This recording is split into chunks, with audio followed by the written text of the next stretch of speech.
আউযুবিল্লাহি মিনাশ শাইতানির রাজিম বিসমিল্লাহির রাহমানির রহিম। দুরূদ শরীফ। আল্লাহুম্মা সাল্লি আলা মুহাম্মাদ ওয়া আলা আলি মুহাম্মাদ কামা সাল্লাইতা আলা ইব্রাহিম ওয়া আলা আলি ইব্রাহিম ইন্নাকা হামিদুম মাজিদ। আল্লাহুম্মা বারিক আলা মুহাম্মাদি ওয়া আলা আলি মুহাম্মাদ কামা বারাকতা আলা ইব্রাহিম ওয়া আলা আলি ইব্রাহিম ইন্নাকা হামিদুম মাজিদ। শুনেন, আমাদের আইডি হচ্ছে কিনা আইডি, বুঝছেন? এই মাঝে মাঝে এই সমস্যাগুলো করেন, যারা অনলাইনে অন্যদের কাছে পড়ছেন তারা জানেন।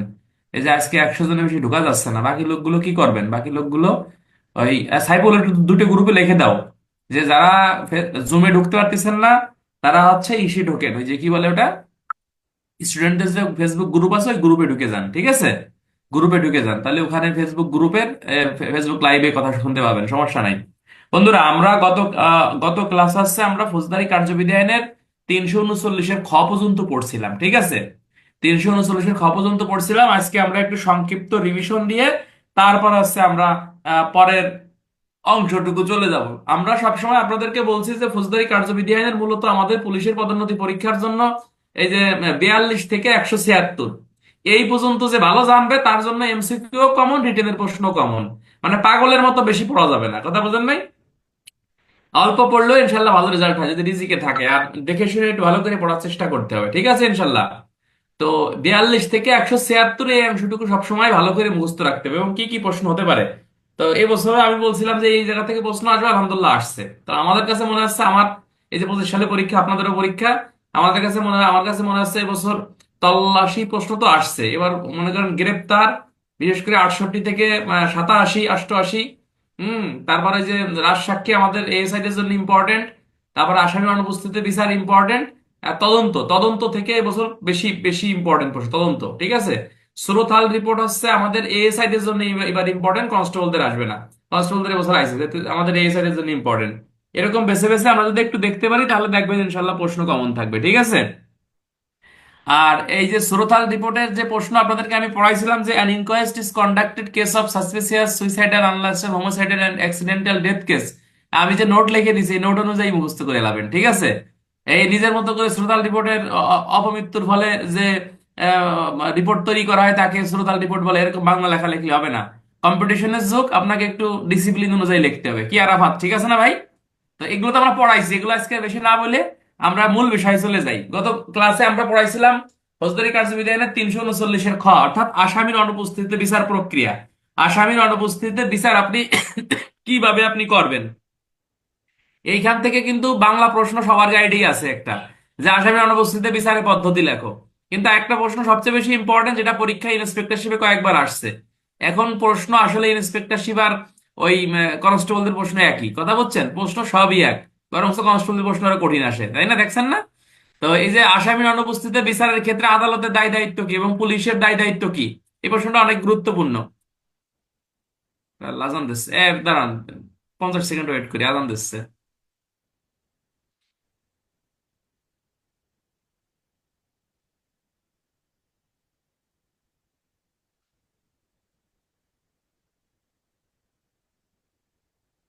আজান আসছে, দাঁড়ান।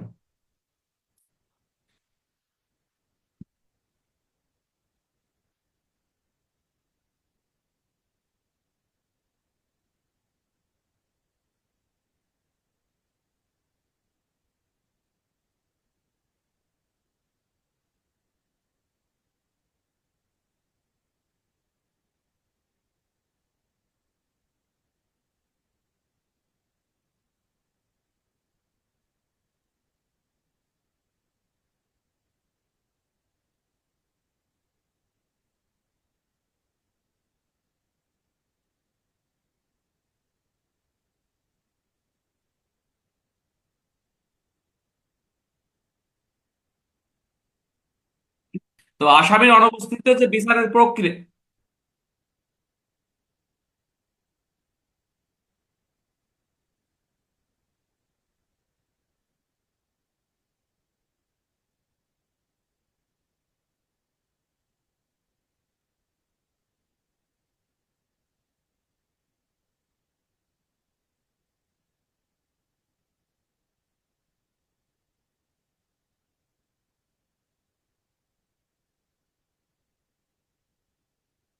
আচ্ছা, বিসমিল্লাহির রহমানির রহিম।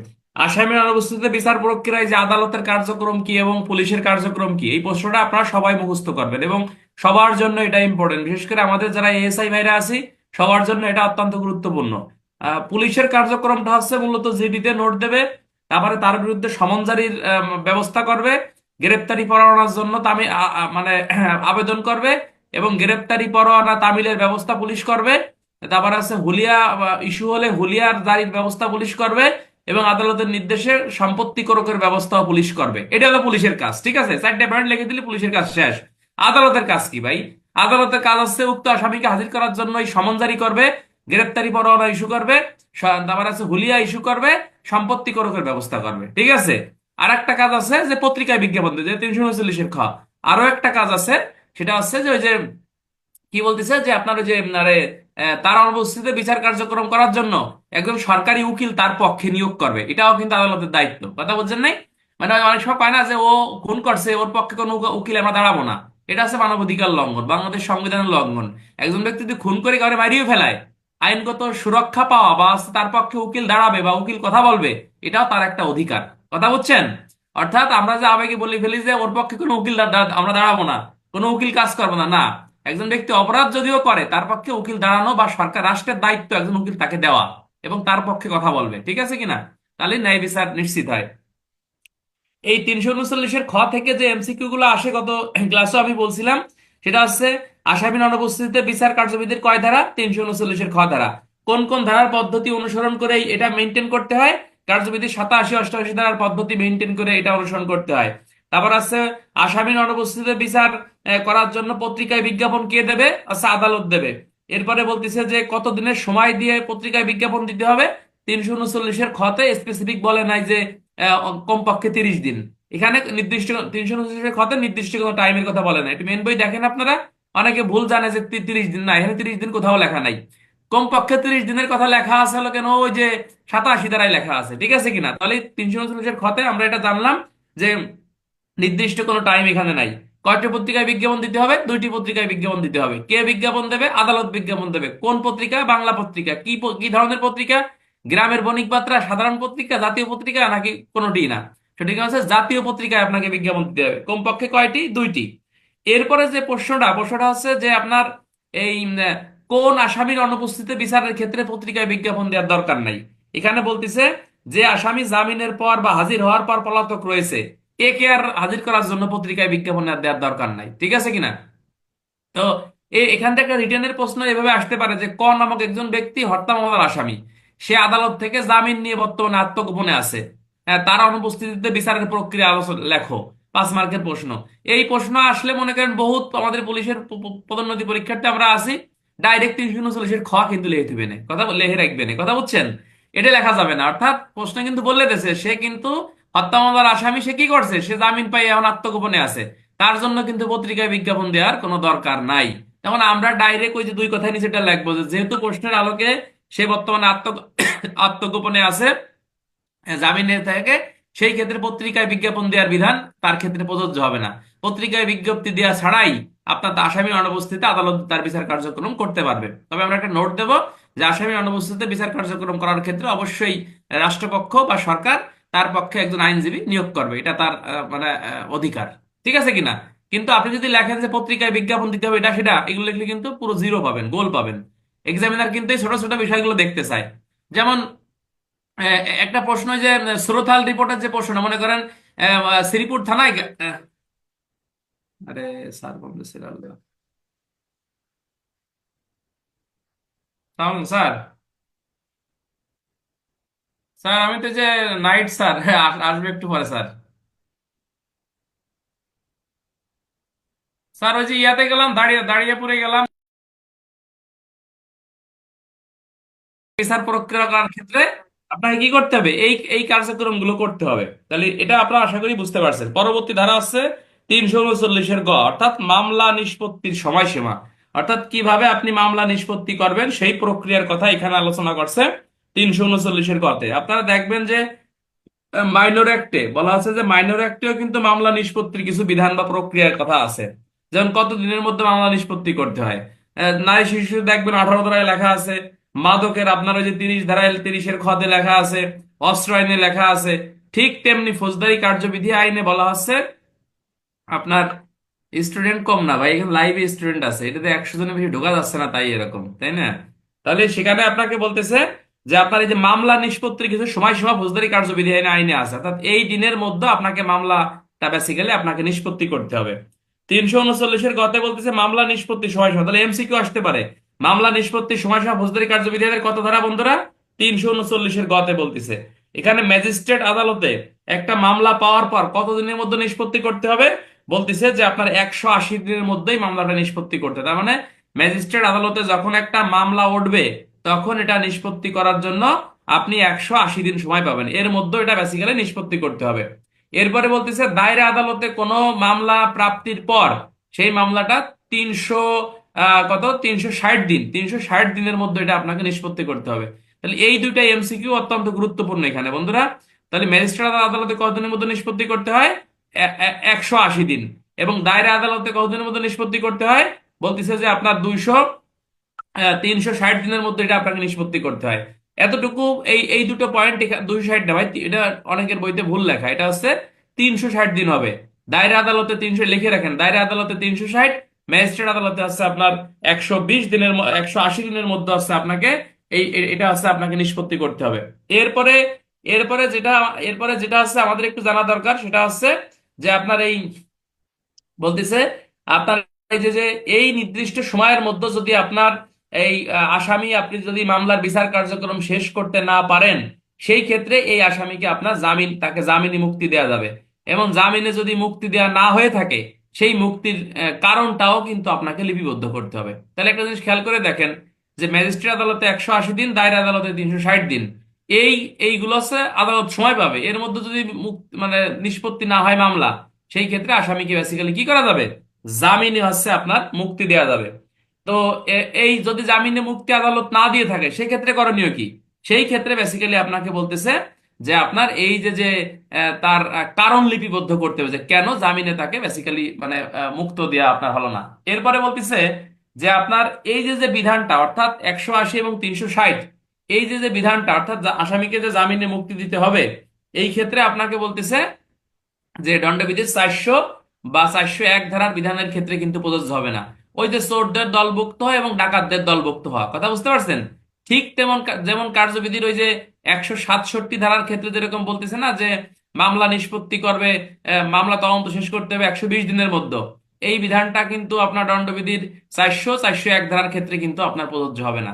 এই কথা এখানে বলতে, তাহলে রিটেনের জন্য খুবই গুরুত্বপূর্ণ একটা প্রশ্ন আমরা আজকে শিখে ফেললাম যে ফৌজদারি কার্যবিধি আইন অনুসারে মামলা নিষ্পত্তির সময়সীমা লেখো। কি বলতেছে?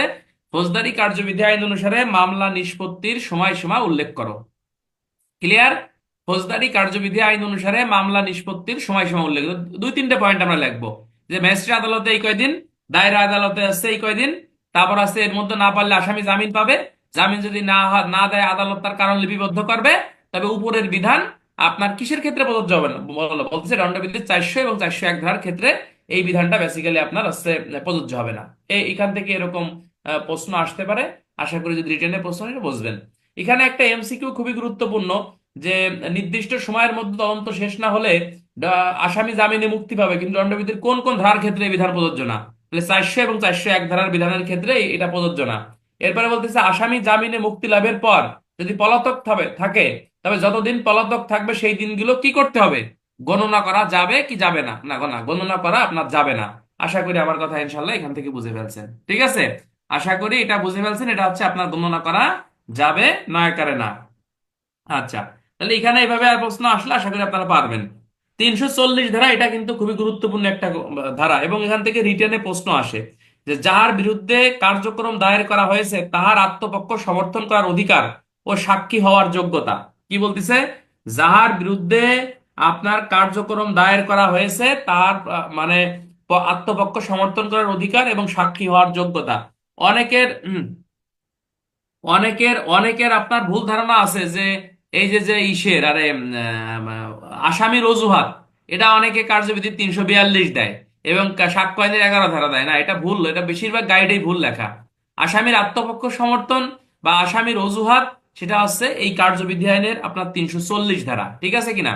এখান থেকে একটা প্রশ্ন, এই যে লাস্ট এই যে জুন মাসে যে ইন্সপেক্টরশিপ পরীক্ষা হয়েছে, যে আসামির সাক্ষ্য এবং আসামির জবানবন্দির মধ্যে পার্থক্য লেখো। সেটা হলো কার্যবিধির 340 এবং কার্যবিধির 342 ধারার মতে হচ্ছে এটা আপনাকে লেখা হয়েছে। আমার কথা কি বুঝতে পারছেন ইনশাল্লাহ? কার্যবিধির 340 এবং 342 হচ্ছে আসামির সাক্ষ্য এবং আসামির জবানবন্দির মধ্যে পার্থক্য, এখানে আপনাকে বলা হয়েছে। তাহলে এই আসামির আত্মপক্ষ সমর্থনমূলক বিবৃতিটা মূলত কি? এটা মূলত ফৌজদারি কার্যবিধির 340, এবং বলা হচ্ছে যে আপনার এই আরে কি কয়, এই ফৌজদারি কার্যবিধির 340 এবং সাক্ষ্য আইনের আপনার 11 ধারা এটা আলোচনা করছে। এটা আমরা বইতে যেভাবে বলছে এরকম না বলে নিজের মতো করে কিন্তু আমরা লিখতে পারি। এখানে বলতিছে যে কোন কোন মামলায় আসামি নিজেকে নির্দোষ প্রমাণ করার জন্য যে আত্মপক্ষমূলক বিবৃতি বা বক্তব্য বিজ্ঞ আদালতে উপস্থাপন করে তাকে আসামির অজুহাত বা আসামির আত্মপক্ষ সমর্থনমূলক বিবৃতি বলে। আর আসামির আত্মপক্ষ সমর্থনমূলক বিবৃতি সাক্ষ্য আইনের মনে করেন 3 ধারা, সাক্ষ্য আইনের আছে আপনার 27 ধারা, 157 ধারা, হ্যাঁ, তারপর আছে আপনার কার্যবিধির 340 ধারা, কার্যবিধি আইন সাক্ষ্য আইনের আপনার 11 ধারা। এই সকল ধারায় কিন্তু এই সকল বিবৃতি আদালতে প্রাসঙ্গিক। যেমন মনে করেন এই যে হৃদয়, সে ঘটনাস্থলে মনে করেন ছিল না, সে বললো যে আমি এই সময় তো অমুক জায়গা ছিলাম, তাহলে তার এই বিবৃতিটা কিন্তু আদালতে প্রাসঙ্গিক, যা কার্যবিধির 340 ধারায় বলতেছে। এখান থেকে আরেকটা যে বিষয় গুরুত্বপূর্ণ, যে আসামি যে শুধু তার নিজের পক্ষে সাফাই বলবে এরকম না, আসামি কিন্তু সংশ্লিষ্ট অন্যান্য অপরাধীদের পক্ষেও কিন্তু আপনার বলতে পারে। কিরকম? যেমন হৃদয় নরসিংদী, সে বলতে পারে যে স্যার আমি তো হত্যা মামলার আসামি করছেন, আমি তো ছিলামই না। এই মামলার যে আবার নাজমুলকে আসামি করছেন, নাজমুলও এই মামলায় ছিল না। অর্থাৎ এই বিবৃতিটা কিন্তু শুধু নিজের ক্ষেত্রেই প্রযোজ্য না, অন্যদের ক্ষেত্রেও কিন্তু এই বিবৃতিটা বেসিক্যালি আপনার প্রযোজ্য। কথা শুনতেছেন ভাই? কথা কি শোনা যায়? এই বিবৃতি শুধু নিজের ক্ষেত্রে প্রযোজ্য না, এই বিবৃতি অন্যদের ক্ষেত্রেও কিন্তু বেসিক্যালি আপনার এটা প্রযোজ্য হবে।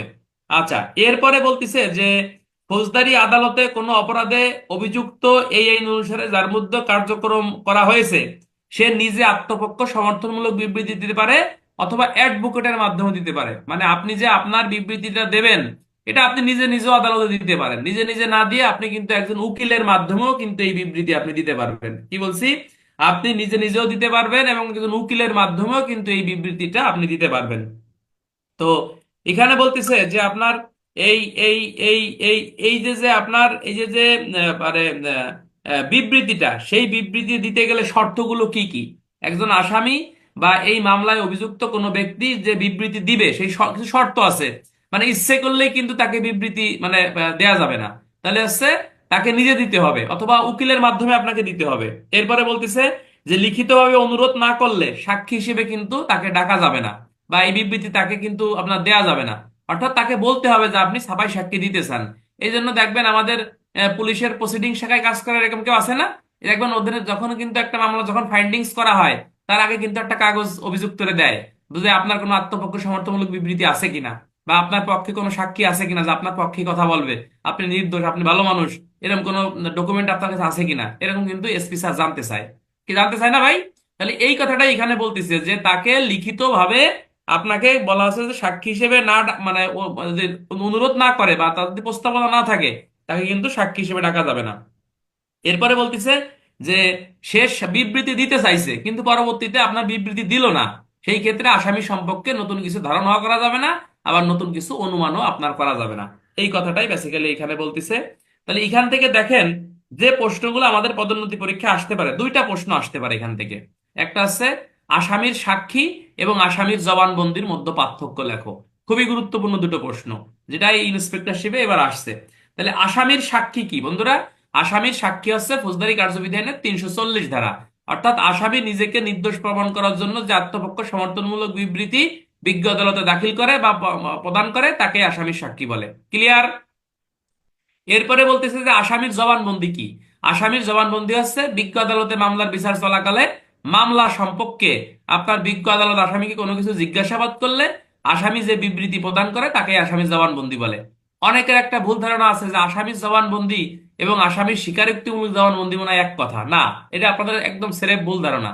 আসামির জবানবন্দিটা হচ্ছে একটা মামলার সম্পর্কে আদালত তাকে জিজ্ঞেস করবে, আসামি যে কোনো বিবৃতি দিতে পারে বা নাও দিতে পারে, কোনো সমস্যা নাই। কিন্তু আসামির স্বীকারোক্তিমূলক জবানবন্দি সেটা হচ্ছে এই যে মানে কনফেশন যেটা, সেটা হচ্ছে আপনার বলতেছে যে আপনার ফৌজদারি মামলায় অভিযুক্ত কোনো আসামি নিজের দোষ স্বীকার করে জুডিশিয়াল ম্যাজিস্ট্রেটের নিকট যে বিবৃতি দেয় তাকেই স্বীকারোক্তিমূলক জবানবন্দি বা আসামির স্বীকারোক্তিমূলক জবানবন্দি বলা হয়ে থাকে। কিন্তু শুধু যদি আসে যে আসামির জবানবন্দি কি, তাহলে শুধুমাত্র আসামির জবানবন্দি হচ্ছে কার্যবিধির 342। যদি মেইন বইটা সামনে থেকে থাকে একটু বের করে দেখেন, এটাই মূলত এই দুটো নিয়ে আমাদের মানে ঝামেলা হয়। আর আসামির জবানবন্দি এবং স্বীকারোক্তিমূলক এই আসামির সাক্ষীর মধ্যে পার্থক্যটা কি? তাহলে একটা পার্থক্য হলো সংজ্ঞা, আর একটা পার্থক্য হলো দুটো ধারা। তারপরের পার্থক্যটা লিখতে পারেন যে যে আপনার যে আসামির সাক্ষী বলা আছে, যে আসামির সাক্ষী মানে আসামির সাক্ষী সেটা হচ্ছে আসামির আত্মপক্ষ সমর্থনমূলক বিবৃতি। আর 342-এ আসামির জবানবন্দি তার আত্মপক্ষমূলক বিবৃতি না। এরপর আছে আসামির সাক্ষী দিতে গেলে তাকে নিজে অথবা উকিলের মাধ্যমে তাকে দিতে হয়, কিন্তু আসামির জবানবন্দি নিজেই নিজেই আদালতে দেওয়া যায়। আসামির সাক্ষ্য দিতে গেলে বিজ্ঞ আদালতকে লিখিতভাবে জানাতে হয়।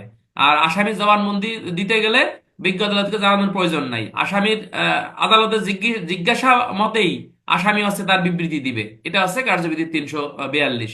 আপনারা কি বুঝতেছেন ভাই? এখানে আরেকটা জিনিস আমাদের পদোন্নতি পরীক্ষায় আসতে পারে, যে আসামির সাক্ষী সে শুধু নিজের পক্ষেই দেয় না, অন্য আসামিদের পক্ষেও দিতে পারে, কিন্তু আসামির জবানবন্দি কেবলমাত্র নিজের সম্পর্কেই দিতে হয়, যা কার্যবিধি 342। বুঝতে পারছেন? এটা কিন্তু একটু কঠিন প্রশ্ন এবং বিগত কোনো বছরেই আসে নাই, বাট ইন্সপেক্টরশিপ এই যে জুন মাসে না কি মাসে পরীক্ষাটা হলো, এই পরীক্ষায় কিন্তু এই প্রশ্নটা আসছে। কথা বুঝছেন? তাহলে আসামির সাক্ষী 340 আর আসামির জবানবন্দি 342। আসামির জবানবন্দি এবং আসামির স্বীকারোক্তিমূলক জবানবন্দি এইটার মধ্যেও কিন্তু অনেক পার্থক্য রয়েছে। ক্লিয়ার? যেটা আসামির স্বীকারোক্তিমূলক জবানবন্দি 164, 364, আর সাক্ষ্য 24 থেকে 30, আর আসামির শুধু জবানবন্দিটা হচ্ছে আপনার 342 সিআরপিসি। বুঝছেন ভাই? বুঝছেন কিনা?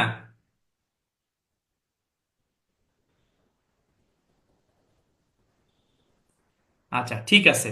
তাহলে এখান থেকে দেখেন আমি কিছু এমসিকিউ আপনাদের জন্য রেডি করছি। ঠিক এইভাবেই পরীক্ষায় প্রশ্ন আসবে, এর বাইরে কোনো প্রশ্ন না। যেমন প্রশ্ন আসতে পারে যে আসামির স্বীকারোক্তি আসামির আত্মপক্ষ সমর্থনমূলক, আসামির আত্মপক্ষ আসামির আত্মপক্ষ আসামির আত্মপক্ষমূলক জবানবন্দি কার্যবিধির কয় ধারা? এটা হচ্ছে 340 ধারা। তারপরে আসামির সাক্ষী হওয়ার যোগ্যতা কয় ধারা? এটাও 340 ধারা। এবার আছে আসামি কি শুধু নিজের পক্ষে সাক্ষ্য দিতে পারে নাকি অন্য আসামিদের পক্ষও দিতে পারে? অবশ্যই অন্য আসামিদের পক্ষে পাবে। পক্ষে না বিপক্ষে? অবশ্যই পক্ষে দেবে। কিভাবে দিবে? নিজে দেবে অথবা উকিলের মাধ্যমে দেবে। এরপরে বলতিছে যে লিখিতভাবে অনুরোধ না করলে তাকে ডাকা যাবে না, লিখিতভাবে অনুরোধ না করলে তাকে ডাকা যাবে না। এরপরে বলতিছে যে যদি সাক্ষ্য দিতে আসামি ব্যর্থ হয়, মানে বলার পরও যদি না বলে, সেক্ষেত্রে তার সম্পর্কে নতুন কিছু অনুমান করা যাবে না। ঠিক আছে কিনা? আর 342 ধারা তো আমি আগেই পড়াই ফেললাম, যেটা হচ্ছে আপনার আসামির জবানবন্দি, যেখানে আপনাকে বলতিছে যে এই বিজ্ঞ আদালত কোনো মামলার বিচার কার্যক্রম করাকালে মামলা সম্পর্কে অবগত হওয়ার জন্য কি করতে পারে? আপনার আসামিকে বিভিন্ন জিজ্ঞাসাবাদ করতে পারে, যে আপনি আসলে কোথায় ছিলেন, ঘটনা ঘটনা কি, এটা জানতে পারে। এবং এই জবানবন্দিটা হচ্ছে আপনার বিজ্ঞ আদালত আসামির কাছ থেকে নিবে।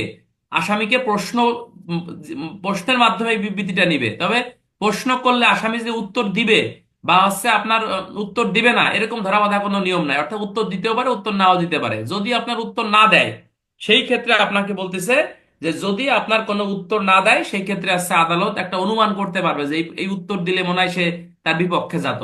যেমন আমি যদি প্রশ্ন করি যে মুজিব ভাই আপনি কি অমককে খুন করছিলেন কিনা, সে চুপ করে রইছে, তার মানে কি আদালত ধরে নেবে সে আসলে খুনি? বা এরকম বিষয়টা না, মানে আদালত যে কোনো বিষয়ে অনুমান করতে পারে। এই হলো কার্যবিধির 342-এর প্রশ্ন। এটা এখান থেকে এরকম আসতে পারে। নর্মালি এইসব জায়গা থেকে প্রশ্ন খুব কমই আসে। বাট ওই যে আসামির সাক্ষী এবং আসামির জবানবন্দির যে পার্থক্যটা, এটা আমাদের পদোন্নতি পরীক্ষা আসার মধ্যে একটা প্রশ্ন, বিশেষ করে কনস্টেবলদেরও আসতে পারে এবং এএসআই দের জন্য বেশি এটা ইম্পর্টেন্ট আমার কাছে মনে হয়। ঠিক আছে? আচ্ছা এখানে আর তেমন কিছু কোনো কিছু দরকার নেই। আপনারা যদি একটু খেয়াল করে দেখেন যে কার্যবিধির 345 ধারা, এখানে একটা সার্ট আছে। এই সার্ট থেকে কিন্তু পরীক্ষায় প্রশ্ন আসে। কি প্রশ্ন আসে? আমাদের হচ্ছে যে রিটেনের, সরি এমসিকিউর প্রশ্ন আসে যে নিচের কোন অপরাধটি আপোষযোগ্য এবং এই অপরাধের আপোষ কে করবে? এটা যারা মেইন বই জীবনে পড়েন নাই তাদের চোখে কিন্তু এটা জীবনে আসে নাই, বাট প্রত্যেক বছর এখান থেকে এমসিকিউ আসে যে মারামারির অপরাধ আপোষ কে করবে। হ্যাঁ, তারপরে দাঙ্গার আপোষ কে করবে? এটা প্রশ্ন আসে কিনা ভাই, যারা পরীক্ষা জানেন না?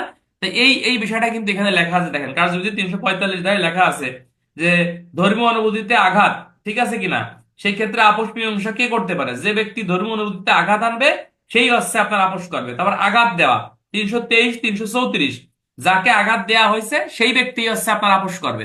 নর্মালি আমরা এখানে একটা জিনিস মনে রাখবো, যে যে ব্যক্তি ভিক্টিমাইজ হবে, বলা হচ্ছে যে ব্যক্তি ভিক্টিমাইজ হবে সেই হচ্ছে মূলত অপরাধের আপোষ নিষ্পত্তি করে। ঠিক আছে কিনা?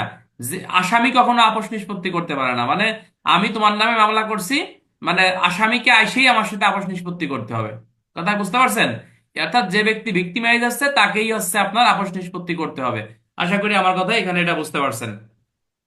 হ্যাঁ, আমার ব্যাটসম্যান উজ্জ্বল লাইভে আছে নাকি? উজ্জ্বল ভালো আছে বন্ধু? এটিএসআই উজ্জ্বল, শিক্ষক। আচ্ছা, তাহলে এখান থেকে এরকম প্রশ্ন আসবে। আসলে এখানে অনেকগুলো বিষয় বলছে, এখানে ওরকম ওরকম প্রশ্ন আপনার ওই আসবে না। জাস্ট একটু দেখে রাখবেন যে কোন অপরাধের আপোষ নিষ্পত্তি কে করবে, একটু ধারণা নেবেন। এখানে ওই প্রশ্ন মুখস্থ করে আপনি পারবেন না, কারণ অনেক বিষয় এখানে প্রায় দণ্ডবিধির 511টা যে ধারাগুলো আছে, গুরুত্বপূর্ণ ধারাগুলো এখানে দিয়ে রাখছে। বাট এখানে একটু হালকা একটু দেখে নেবেন যে কোন অপরাধের আপোষ নিষ্পত্তি কে করতে পারে। ঠিক আছে? যেমন এই যে যদি আপনি ইপটিজিং করেন, তাহলে ইপটিজিং এর আপোষ নিষ্পত্তি কে করে? তাহলে যাকে আপনি ইপটিজিং করছেন সেই হচ্ছে আপনার আপোষ নিষ্পত্তি করবে, অন্য কেউ করবে না। নর্মালি একটা থিওরি মনে রাখবেন, যে ব্যক্তি ভিক্টিমাইজ হচ্ছে তাকেই হচ্ছে আপনার আপোষ নিষ্পত্তি করতে হয়, এছাড়া অন্য আর কোনো কিছু না।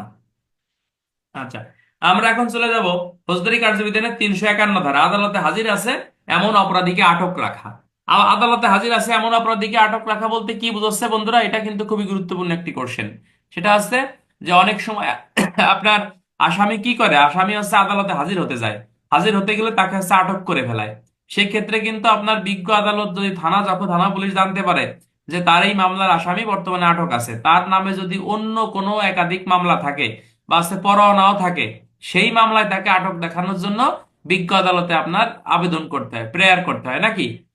এবং এই প্রেয়ারের ভিত্তিতে বিজ্ঞ আদালত যখন অন্য মামলায় তাকে আটক দেখাবে, এটাই হচ্ছে সৌন্য অ্যারেস্ট হিসেবে গণ্য হবে। নর্মালি একটা টিকা আসে পদোন্নতি পরীক্ষা, আগে আসতে এখন অনেকদিন আসে না।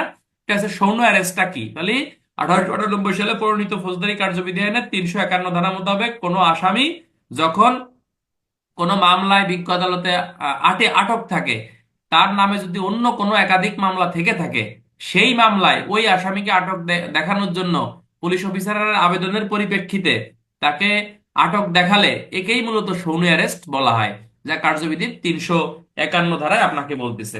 এখানে নতুন করে আর তেমন কিছু এখানে বলে নাই। আর এই মামলার বিচার চলাকালে যদি এই আসামি হচ্ছে আপনার এই এই এই আসামি যদি আপনার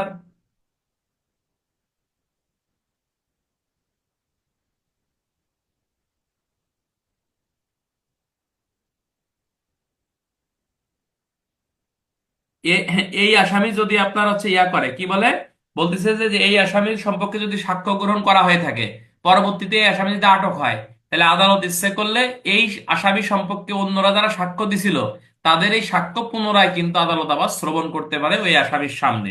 ঠিক আছে? এছাড়া আর কিছু না। কার্যবিধির 352 ধারা, এটা অত্যন্ত গুরুত্বপূর্ণ একটি ধারা। এখান থেকে প্রশ্ন এমসিকিউ আসে, যেটা যে আদালত নর্মালি হচ্ছে উন্মুক্ত থাকবে। এই জন্য দেখেন না, বাংলা সিনেমায় বেশিরভাগ আদালতে সবাই বসে, বা এমনি পাবলিক যাইও শুনতে পারবে। না, বাংলাদেশের আদালতও কিন্তু এরকম নাকি? সবাই ইচ্ছে করলে কিন্তু আপনি এজলাসে মানে ঢুকতে পারবেন। ঢোকা যায় কিনা, ঢোকা যায় আমি জানি না, যায় কিনা, ঢোকা যায়, তাই না? সবাই কিন্তু শুনতে পারে। অর্থাৎ আদালত সবসময় উন্মুক্ত থাকবে প্রকাশ্যে বিচার করার জন্য। এই জন্য দেখবেন যে ফৌজদারি কার্যবিধির ওই যে 172, পিআরবি 272, 275-এ যে যে যে ইয়াটা লেখা থাকে যে প্রকাশ্য আসামিদের বিচার করার জন্য বা বাংলা বিবরণ 39-এর যে রিপোর্ট দাখিল করা হয় তাকে চার্জশিট, আর প্রকাশ্য আসামিদেরকে মামলার দায় থেকে অব্যাহতি দেওয়ার জন্য বিবরণ আপনার ওই যে 42-এ যে রিপোর্ট দাখিল করা হয় তাকে ফাইনাল রিপোর্ট বলে। এদের প্রকাশ্য কথাটা কিন্তু ওখানে লেখা থাকে। প্রকাশ্য মানে কি? আপনার জনসম্মুখেই আপনাকে বিচারটা করতে হবে। তো কার্যবিধি 342-এ যেটা আপনাকে বলতেছে, আদালত সবসময় কি থাকবে বন্ধুরা? আদালত সবসময় হচ্ছে আপনার উন্মুক্ত থাকবে। কথা ক্লিয়ার কিনা? আদালত সবসময় হচ্ছে আপনার উন্মুক্ত থাকবে। তবে কিছু কিছু বিষয় আছে যে আদালত যদি ইচ্ছা করে যে উন্মুক্ত বিচার কার্যক্রম না করেও আপনার রুদ্ধদ্বার কক্ষে বিচারের ব্যবস্থা আছে। রুদ্ধদ্বার কক্ষে বিচারের ব্যবস্থা আছে, নারী শিশুতে আছে, মানব পাচারে আছে, তারপরে শিশু আইনে আছে। ঠিক আছে কিনা? এই সকল আইনে রুদ্ধদ্বার, রুদ্ধদ্বার কক্ষে বিচার কি? যেখানে ভিকটিম সাধারণত নারী হয় বা শিশু হয়, যেখানে আছে আপনার প্রকাশ্যে বিচার করলে আপনার কি হতে পারে, সম্ভ্রমহানি হতে পারে, বা আদালতের কিছু বাধ্যবাধকতা আছে সেখানে। রুদ্ধদ্বার কক্ষে, অ্যাবসেন্স ট্রায়াল ইন ক্যামেরা বলা হয় নাকি?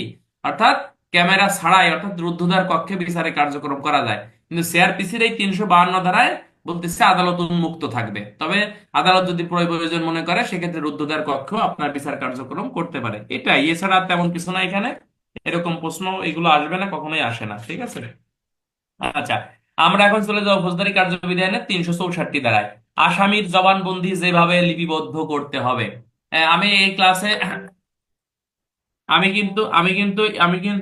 কিন্তু এর আগেও বলছি যে আসামির স্বীকারোক্তিমূলক জবানবন্দি ফৌজদারি কার্যবিধি আইনের 164, 364, 164 দ্বারা সিআরপিসি তে বলছে যে কোন কোন ম্যাজিস্ট্রেট এই স্বীকারোক্তিমূলক জবানবন্দি রেকর্ড করবে। প্রথম শ্রেণী ম্যাজিস্ট্রেট রেকর্ড করতে পারবে, পুলিশ অফিসার নয় এমন ক্ষমতা সম্পন্ন দ্বিতীয় শ্রেণীর ম্যাজিস্ট্রেট এই স্বীকারোক্তিমূলক জবানবন্দি রেকর্ড করতে পারবে। পারবে না কে? পুলিশ অফিসার পারবে না। বাট কোন পদ্ধতিতে আপনাকে রেকর্ড করতে হবে বলতেছে, যে কোন পদ্ধতিতে আপনাকে আপনার রেকর্ড করতে হবে। ইনশাল্লাহ সুস্থ হয়ে যান। কোন পদ্ধতিতে আপনাকে রেকর্ড করতে হবে সেই পদ্ধতির কথা বলা হয়েছে 364। তাহলে একটা প্রশ্ন কিন্তু রিটেনে চলে আসে যে আসামি স্বীকারোক্তিমূলক জবানবন্দি কাকে বলে। আসামি স্বীকারোক্তিমূলক জবানবন্দি রেকর্ডের পদ্ধতি লেখো কার্যবিধি আইন অনুসারে। তখন ধারা কি দেবেন? তখন ধারা দিতে হবে এই কার্যবিধির 164, 364 এবং পিআরবি 467 আমাদের ব্যবহার করতে। তবে কি সংজ্ঞাটা কিভাবে দেবেন? আপনি দেবেন যে ফৌজদারি মামলায় অভিযুক্ত কোনো আসামি নিজের অপরাধের কথা স্বীকার করে ক্ষমতা সম্পন্ন প্রথম শ্রেণী বা পুলিশ অফিসার নহে এমন দ্বিতীয় শ্রেণীর ম্যাজিস্ট্রেটের নিকট অথবা কোনো জুডিশিয়াল ম্যাজিস্ট্রেটের নিকট যে বিবৃতি প্রদান করে নিজের অপরাধের কথা স্বীকার করে তাকেই স্বীকারোক্তিমূলক জবানবন্দি বলা হয়ে থাকে। ধারা দেবেন 164, 364, পিআরবি 467। গেল। একটা উদাহরণ দিতে পারেন বা একটা ব্যাখ্যা দিতে পারেন, যেমন করিম হত্যা মামলার আসামি, সে পুলিশের সে ম্যাজিস্ট্রেটের নিকট স্বীকার করলো যে সে তার ভাইকে একটি ছুরি দিয়ে হত্যা করেছে। তার এই বিবৃতি স্বীকারোক্তিমূলক জবানবন্দি হিসেবে আদালতে গ্রহণযোগ্য। ঠিক আছে কিনা? এতে একটা উদাহরণ দিয়ে দিলে আপনি ফুল মার্ক পেয়ে গেলেন। এখন কথা হচ্ছে যে সিআরপিসি তে বা ফৌজদারি কার্যবিধি আইন অনুসারে স্বীকারোক্তিমূলক জবানবন্দি রেকর্ডের পদ্ধতি কি, অথবা স্বীকারোক্তিমূলক জবানবন্দি আপনি কিভাবে রেকর্ড করবেন সেই প্রক্রিয়া বা সেই ব্যাখ্যার কথা আপনাকে 364 ধারায় কিছু নিয়ম বা প্রসেসের কথা বলতেছে। এখানে বলতেছে যে আসামি স্বীকারোক্তিমূলক জবানবন্দি অবশ্যই অবশ্যই হচ্ছে আপনাকে কি করতে হবে? আপনাকে হচ্ছে আসামিকে আদালতে উপস্থিত হয়ে বিবৃতি দিতে হবে। 2 নম্বর হচ্ছে আসামি স্বীকারোক্তিমূলক জবানবন্দি দেওয়ার সময় পুলিশের উপস্থিতি থাকতে পারবে না। 3 নম্বর হচ্ছে আসামি স্বীকারোক্তিমূলক জবানবন্দি আসামির ভাষায় দিতে হবে, আদালতের ভাষায় দিতে হবে। প্রয়োজনে হচ্ছে আপনার ইয়া তারপর আছে আসামির স্বীকারোক্তিমূলক জবানবন্দি যে ভাষায় দিচ্ছে সেই ভাষায় রেকর্ড করতে হবে, অথবা আদালতের ভাষায়ও রেকর্ড করা যাবে। ঠিক আছে কিনা? বিবৃতি দেওয়ার পর বিজ্ঞ ম্যাজিস্ট্রেট তাকে পড়ে শোনাবে। কমপক্ষে আছে 3 ঘন্টা আপনাকে তাকে সময় দিতে হবে। একবার বিবৃতি দেওয়ার পর তাকে পড়ে শোনানোর পর যদি সে নতুন কিছু যোগ করতে চায় সেই ক্ষেত্রে হচ্ছে আপনার সেই ক্ষেত্রে বলতেছে সেই সেই ক্ষেত্রে আপনাকে বলতেছে যে আপনার কি বলতেছে বলতেছে যে আপনার নতুন কিছু সে আপনাকে যোগ করতে পারবে। স্বীকারোক্তিমূলক জবানবন্দি দেওয়ার পর আছে আসামি ওই বিবৃতিতে স্বাক্ষর করতে বাধ্য বা স্বাক্ষর করবে, এবং যে ম্যাজিস্ট্রেট স্বীকারোক্তিমূলক জবানবন্দি রেকর্ড করতেছে এই ম্যাজিস্ট্রেটও এই এই বিবৃতিতে স্বাক্ষর করবে। এই হলো স্বীকারোক্তিমূলক জবানবন্দি রেকর্ডের পদ্ধতি। ঠিক আছে কিনা? পদোন্নতি পরীক্ষায় আসলে এইভাবেই প্রশ্ন আসবে। তাহলে এমসিকিউ আসতে পারে কিভাবে বন্ধুরা? আসামির স্বীকারোক্তিমূলক জবানবন্দি কিভাবে রেকর্ড করতে হয়? 364 ধারায় বলছে। কে রেকর্ড করবে? 164 ধারায় বলছে। কোন ভাষায় লিখতে হবে? আসামির ভাষায় বা আদালতের ভাষায় আপনাকে লিখতে হবে। কে লিখবে? ম্যাজিস্ট্রেট লাগবে। কিভাবে লাগবে? প্রশ্ন উত্তরের মাধ্যমে লাগবে। রেকর্ড করার পর আগে কয় ঘন্টা সময় দেবে? 3 ঘন্টা আপনাকে সময় দেবে। এরপর হচ্ছে রেকর্ড করার পরে কি করতে হবে? তাকে পড়ে শোনাতে হবে। নতুন কিছু যোগ করতে পারবে? হ্যাঁ, নতুন কিছু সে যোগ করতে পারবে। এরপরে হচ্ছে আপনার সে কি স্বাক্ষর করতে আসছে আপনার স্বাক্ষর করতে কি আসছে আপনার সে বাধ্য? হ্যাঁ, স্বাক্ষর করতে সে কিন্তু আসছে আপনার বাধ্য। যদি স্বাক্ষর না করে কয় ধারায় অপরাধী বলেন তো ভাই? স্বাক্ষর না করলে কয় ধারায় অপরাধী বলেন? হ্যাঁ, স্বাক্ষর না করলে কয় ধারায় অপরাধী বলেন? হ্যাঁ, এই যে ঠিক আছে, 180 ধারা। ভাগ্য বলে 187 কেউ বলেননি। অবশ্যই 180 ধারা মোতাবেক সে অপরাধ করছে বলেই বেসিক্যালি আপনার গণ্য হবে। ঠিক আছে। 180 ধারা হচ্ছে নিজের বিবৃতি, যে বিবৃতিতে সে স্বাক্ষর করতে বাধ্য। ক্লিয়ার? আর 187 হচ্ছে যে ক্ষেত্রে সাহায্য করতে বাধ্য, সে যদি সাহায্য না করে সেক্ষেত্রে ওই ধারা মোতাবেক সে আপনার অপরাধ, অর্থাৎ ওই যে 187 ধারায় প্রসিকিউশন আপনাকে দাখিল করে। তাহলে এটা এখান থেকে এই প্রশ্নটা ইম্পর্টেন্ট, এছাড়া অন্য কিছু না। যে আসামি স্বীকারোক্তিমূলক জবানবন্দি কাকে বলে। সিআরপিসিতে আসামি স্বীকারোক্তিমূলক জবানবন্দির রেকর্ডের পদ্ধতি কি। তাহলে পদ্ধতি 364, কোন কোন ম্যাজিস্ট্রেট রেকর্ড করবে সেটা হচ্ছে 164। ক্লিয়ার ভাই? বেশি পড়া যাবে না, যেগুলো আসবে বা আসার মতো সেগুলো একটু ভালো করে শেখেন, এতেই না। বেশি পড়লে দেখবেন যে সব গুলাই খাইছেন। আমি একেবারে গ্যারান্টিতে লিখে দেবো যে কার্যবিধির 42 থেকে 176 যে ভালো বুঝবে কার্যবিধির প্রশ্ন তার জন্য কমন। দণ্ডবিধিরও কিছু এরকম প্রশ্ন আছে, ঠিক আছে। মেইন সমস্যা আছে আমাদের পদোন্নতি পরীক্ষায় দুই একটা প্রশ্ন একটা আনকমন থাকে। সেই আনকমন প্রশ্ন কে পারবে? যারা বেশি অতিরিক্ত লেখাপড়া করবে, ওই নিজের আইডিয়া অনুযায়ী আপনাকে লিখতে হবে। কথা ক্লিয়ার কিনা? বাট প্রতি বছর আইনের যে লেখাপড়া এটা প্রায় কিন্তু আপনার একরকম, ঠিক আছে। কিন্তু প্রতি বছর কিছু গুরুত্বপূর্ণ টপিক থাকে, যেমন এই বছরে যে প্রশ্ন বলছিলাম যে বাংলাদেশের সাইবার অপরাধের মোটিভ কি। মোটিভ মানে কি, লক্ষ্য বা ইন্টেনশন, উদ্দেশ্য কি, বা কি কি ধরনের অপরাধগুলো হয়, সেগুলো কিন্তু আলোচনা করছে সাইবার নিরাপত্তা আইন 2023-এর 17 থেকে আপনার ওই 31 পর্যন্ত আলোচনা করছে কি অপরাধগুলো হয়। অনলাইন জালিয়াতি হয়, অনলাইন প্রতারণা হয়, অনলাইনে মুক্তিযোদ্ধার অবমাননা হয়, বাংলাদেশের পতাকার অবমাননা হয়, তারপর আছে অনলাইনে আপনার কি হয়, অনলাইনে আছে আপনার ধর্মীয় মূল্যবোধে আঘাত হয়, অনলাইনে প্রপাগান্ডা ছড়ায়, অনলাইনে পরিচয় ছদ্মবেশ ধারণ করে, অনলাইনে অপরের পরিচিত তথ্য ব্যবহার করে, তারপরে অনলাইনে আপনার এই ধর্মীয় মূল্যবোধে আঘাত করে, অনলাইনে মানহানি করে, ই ট্রানজাকশন করে, অনলাইনে আইন শৃঙ্খলা পরিস্থিতির অবনতি ঘটায়। এগুলো কি বাংলাদেশের সাইবার অপরাধের কি ইয়া না, মোটিভ না? এই অপরাধগুলো হয় কিনা? এইগুলোর যারা এই প্রশ্ন এইভাবে লেখছেন তাদের সবাই ভালো মার্ক পাবেন, ঠিক আছে। রেজাল্ট এই যে এই মাসেই দিয়ে দিবেন, টেনশনের কিছু নাই। তো এখন কথা হচ্ছে যে এই প্রশ্নটা আমি পারবো কিভাবে। এটা হচ্ছে ভাই, আপনি যখন কন্টিনিউ 1 বছর ভালো করে লেখাপড়া করবেন, দেখবেন যে এতই কঠিন প্রশ্ন হোক না কেন আপনার আয়ত্তে বা মাথার ভিতরে আল্লাহ আপনাকে দিয়েই দেবে যে এইভাবে লিখলে এটা উত্তর হয়ে যাবে। বাট এটা কোনো টিচার বা কেউই কিন্তু গ্যারান্টি দিতে পারবে না যে আমার প্রশ্ন এটা 100-এ 100 কমন পাবে, ঠিক আছে, এরকম গ্যারান্টি কেউ দিতে পারে না। তো ঠিক আছে, এরকমই আমরা তো আসবে পরবর্তী ধারায় আমরা চলে যাই। এখানে আমাদের সরাসরি চলে যে ধারাগুলো পড়াবে এর বাইরে অন্য কিছু পড়ার দরকার নাই। আমরা সরাসরি চলে যাবো ফৌজদারি কার্যবিধি আইনের 374 ধারা, দায়রা আদালত কর্তৃক মৃত্যুদণ্ড পেশ। অর্থাৎ দায়রা আদালত যদি কোনো যখন মৃত্যুদণ্ড দান করবে তখন হাইকোর্ট বিভাগের পূর্ব অনুমোদন ব্যতীত ওই ব্যক্তির মৃত্যু কার্যকর করা যাবে না। তাহলে এমসিকিউ, কোন আদালত মৃত্যুদণ্ড দিলে, দায়রা আদালত মৃত্যুদণ্ড দিলে কি কার্যকর করা যাবে না? ওই ব্যক্তির মৃত্যুদণ্ড কার্যকর করা যাবে না, কার অনুমতি ব্যতীত? হাইকোর্ট বিভাগের পূর্ব অনুমতি ব্যতীত। ঠিক দেখবেন যে যে নারী শিশু আইনের 29 ধারায় কিন্তু লেখা আছে যে নারী শিশু আইনে কারো মৃত্যুদণ্ড দিলে হাইকোর্টের অনুমোদন ব্যতীত কিন্তু আপনি ইয়া করতে পারবেন না, অন্য মানে মৃত্যুদণ্ড কার্যকর করা যাবে না। অর্থাৎ যে কোনো ব্যক্তির মৃত্যুদণ্ড কার্যকর করতে গেলেই কিন্তু এমসিকিউ, কারণ অনুমতির প্রয়োজন, হাইকোর্ট বিভাগের আপনার অনুমতি প্রয়োজন। আর নারী শিশুতে মৃত্যুদণ্ড কার্যকর আপিল করতে হয় হচ্ছে আপনার 60 দিনের মধ্যে আপিল করতে হয়। 60 দিনের মধ্যে আপনাকে আপিল করার বিধান যে আপনি মৃত্যুদণ্ড থেকে আপনি রেহাই পেতেছেন, এটা কিন্তু গুরুত্বপূর্ণ। তাহলে কার এখানে এখানে রিটেনে প্রশ্ন আসবে না, জাস্ট এমসিকিউ যে মৃত্যুদণ্ড কার্যকর করার জন্য কার পূর্ব অনুমতির প্রয়োজন রয়েছে। এমসিকিউ, হাইকোর্ট বিভাগে কে মৃত্যুদণ্ড দিলে, দায়রা আদালত মৃত্যুদণ্ড দিলে। কয় ধারা? 374 ধারা।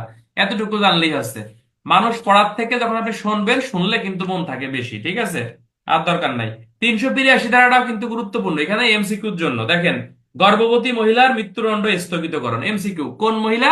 গর্ভবতী মহিলা কি করা যাবে? মৃত্যুদণ্ড স্থগিত করা যাবে। যেমন ওই যে নরসিংদী না কোথায় যেন ওই যে নুসরাত হত্যায় তার এক বান্ধবী ছিল, কিন্তু ওই যে তারও কিন্তু মৃত্যুদণ্ড পরে তার কি করছিল, আপনার বিজ্ঞ আদালত কিন্তু মৃত্যুদণ্ড স্থগিত করছিল। এই 382 ধারার ক্ষমতা বলে বিজ্ঞ আদালত কিন্তু পারে। বলতেছে মৃত্যুদণ্ড দণ্ডিত গর্ভবতী মহিলা পাওয়া গেলে হাইকোর্ট বিভাগ দণ্ড স্থগিত রাখার আদেশ দিতে পারে এবং উপযুক্ত মনে করলে দণ্ড হ্রাস করে যাবজ্জীবন কারাদণ্ড আপনার দিতে পারে। তাহলে এমসিকিউ, গর্ভবতী মহিলার এই মৃত্যুদণ্ড হ্রাস করতে পারে কেটা? হাইকোর্ট বিভাগ পারে। কয় ধারায় পারে? 382 ধারায় পারে। এবং উপযুক্ত মনে করলে মৃত্যুদণ্ড হ্রাস, হ্রাস মানে কি, মানে কমাইয়ে কি দণ্ড দিতে পারে? যাবজ্জীবন কারাদণ্ড দিতে পারে। বাংলাদেশে যাবজ্জীবন কারাদণ্ড কত বছর? বাংলাদেশে যাবজ্জীবন কারাদণ্ড আছে 30 বছর, সম্ভবত 30 বছর। 57 ধারায় 30 বছরের কথা লেখা আছে দণ্ডবিধি, ঠিক আছে। 30 বছর যাবজ্জীবন অর্থাৎ মৃত্যুদণ্ড না দিয়ে আপনাকে যাবজ্জীবন কারাদণ্ড বিজ্ঞ আদালত আপনার দিতে পারে। ক্লিয়ার? কথা কি বুঝছেন? এই যে অনেকে একটা ভুল ধারণা, দণ্ডবিধির একটা ধারা আমি পড়াই দিই আজকে। ওই যে লেখা আছে না যে যাবজ্জীবন দণ্ডপ্রাপ্ত আসামি যদি খুন করে তার একমাত্র শাস্তি মৃত্যুদণ্ড। এখানেও কিন্তু ভাষ্যতে ব্যাখ্যা আছে, খালি যাবজ্জীবন দণ্ডপ্রাপ্ত আসামি খুন করলে যে মৃত্যুদণ্ড হবে এরকম না। মনে করেন এই এই মৃত্যুদণ্ড কখন হবে? এক এক নম্বর বলতিছে যখন আপনি হচ্ছে 303 ধারা দণ্ডবিধি, যখন হচ্ছে আপনি যাবজ্জীবন কারাদণ্ড ভোগ করার সময় আপনি কারাগারের মধ্যে কোন কয়েদিকে মারি ফেলাইছেন, ঠিক আছে, মারামারি করে, তখন আপনার একমাত্র শাস্তি মৃত্যুদণ্ড। আর 2 নম্বরে বলতেছে যে যখন আপনি, অনেক সময় যে দণ্ডবিধির 401 ধারার ক্ষমতা বলে সরকার ইচ্ছে করলে যে কোনো দণ্ডপ্রাপ্ত আসামিকে কি করতে পারে, দণ্ড হ্রাস করে তাকে জামিন দিতে পারে বা তাকে খালাস দিতে পারে, তাকে মাফ করতে পারে, যেমন এই যে বেগম খালেদা জিয়ারে দিছিল নাকি। যাও, এটা আমরা এমনি ক্লাসে পড়ার জন্য বলতেছি। তো এখানে এই ব্যক্তি আসি যদি আবার কোনো খুন করে, তখন তার একমাত্র শাস্তি মৃত্যুদণ্ড। কিন্তু আপনি 30 বছর সাজা যাবজ্জীবন ভোগ করি আপনি সমাজে এসে বসবাস করতেছেন, আবার আপনি এসে খুন করছেন, তাহলে তাহলে কিন্তু ওটার শাস্তি মৃত্যুদণ্ড না, তখন আবার আবার আপনার নতুন করে আবার বিচার হবে। কথা বুঝছেন? যেমন একজন ব্যক্তি 20 বছর বয়সে সে মার্ডার মাসের কেসের আসামি, সে যাবজ্জীবন দণ্ডপ্রাপ্ত হয়েছে, তাহলে 50 বছর বয়সে সে এমনি ছাড়া পেয়ে গেছে। এই ব্যক্তি এসে যদি আবার এসে খুন করে, তাহলে এর শাস্তি কিন্তু মৃত্যুদণ্ড না। ক্লিয়ার? তাকে নতুন করে আবার বিচার করতে হবে বা নতুন করে আবার চার্জশিট, ফাইনাল রিপোর্ট এগুলো দিয়ে নতুন কার্যক্রমের মাধ্যমে আপনাকে চলতে হবে। ক্লিয়ার? আর যখন মৃত্যুদণ্ড কখন হয়, যখন হচ্ছে আপনি কারাগারে সাজা ভোগ করার সময় একজনকে আবার কারাগারের মধ্যে মারিয়ে ফেলাইছেন, এক। 2 নম্বর হচ্ছে শর্ত সাপেক্ষে আপনাকে ছাড়ছে, সমাজে যে ভালোভাবে খান দান ঘুমান, আপনি আসি আবার আর একজনে মারিয়ে ফেলাইছেন, তখন হচ্ছে আপনার মৃত্যুদণ্ড। ব্যাখ্যা বুঝছেন? এটা কোথায় লেখা আছে? ভাষ্যতে লেখা আছে। অনেকে ভুল ধারণা ছিল, মনে করেন আজকে এটাই শিখছেন আপনি, যে যাবজ্জীবন দণ্ডপ্রাপ্ত আসামি যদি কাউকে খুন করে তার একমাত্র শাস্তি মৃত্যুদণ্ড। ঠিক আছে, তবে এটারও কিন্তু ব্যাখ্যা আছে। আশা করি বুঝছেন। তাহলে 382 দ্বারা এখান থেকে কি এমসিকিউ আসতে পারে, যে গর্ভবতী মহিলা মৃত্যুদণ্ড স্থগিতকরণ করতে পারে কিনা? বিজ্ঞ আদালত পারে। কয় ধারায় পারে? 382 ধারায় পারে। এরপরে বলতেছে হাইকোর্ট বিভাগ দণ্ড স্থগিত কে পারে? হাইকোর্ট বিভাগ পারে।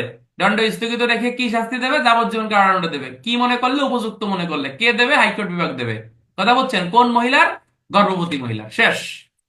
বেশি পড়া যাবে না, বেশি পড়লে মন থাকবে না। এর পরবর্তীতে আমাদের আর কোনো কিছু দরকার নাই, আমরা সোজা চলে যাবো হচ্ছে এই যে একটা প্রশ্ন এখানে রিটেনের জন্য জাস্ট দেখে রাখেন।